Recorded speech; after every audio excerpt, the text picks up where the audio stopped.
প্রিয় শিক্ষার্থীবৃন্দ, আজকের আলোচনা ষষ্ঠ শ্রেণী, বিষয় গণিত, শিরোনাম স্বাভাবিক সংখ্যা ও ভগ্নাংশ, অনুশীলনী 1.1, প্রশ্ন নং 74।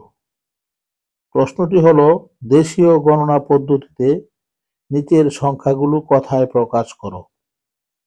আমরা জানি দেশীয় গণনা পদ্ধতিতে প্রত্যেক সংখ্যার ক্ষেত্রে ডান থেকে বামে প্রথম 3 ঘর পর একটি কমা, পরবর্তী কুটি পর্যন্ত 2 ঘর পর পর আরো 2টি কমা চিহ্ন বসানো যায়। এই ক্ষেত্রে প্রথম সংখ্যাটিতে 2টি কমা চিহ্ন বসানো হয়েছে, তাহলে এই সংখ্যাটিকে কথায় প্রকাশ করলে হবে 7,90,789। দ্বিতীয় সংখ্যাটির ক্ষেত্রেও 2টি কমা চিহ্ন বসানো হয়েছে, তাহলে দ্বিতীয় সংখ্যাটি কথায় প্রকাশ করলে হবে 8,90,075। তৃতীয় সংখ্যাটির ক্ষেত্রে 2টি কমা চিহ্ন বসানো হয়েছে, এই সংখ্যাটিকে কথায় প্রকাশ করলে হবে 44,785। চতুর্থ সংখ্যাটির ক্ষেত্রে 2টি কমা চিহ্ন বসানো হয়েছে, তাহলে এই সংখ্যাটিকে কথায় প্রকাশ করলে হবে 68,70,509।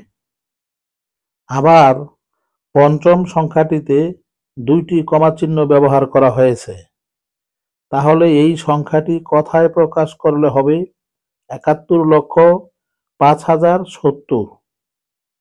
ষষ্ঠ সংখ্যাটিতে 3টি কমা বসানো হয়েছে, তাহলে এই সংখ্যাটিকে কথায় প্রকাশ করলে হবে 5,08,77,003। সপ্তম সংখ্যাটিতে 3টি কমা বসানো হয়েছে, এখন এই সংখ্যাটিকে কথায় প্রকাশ করলে হবে 9,43,09,799।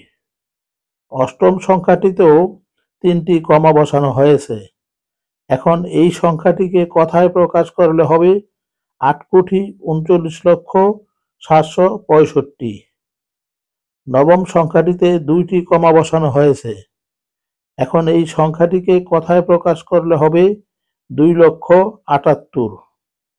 দশম সংখ্যাটিতে 1টি কমা বসানো হয়েছে, এখন এই দশম সংখ্যাটিকে কথায় প্রকাশ করলে হবে 45,789।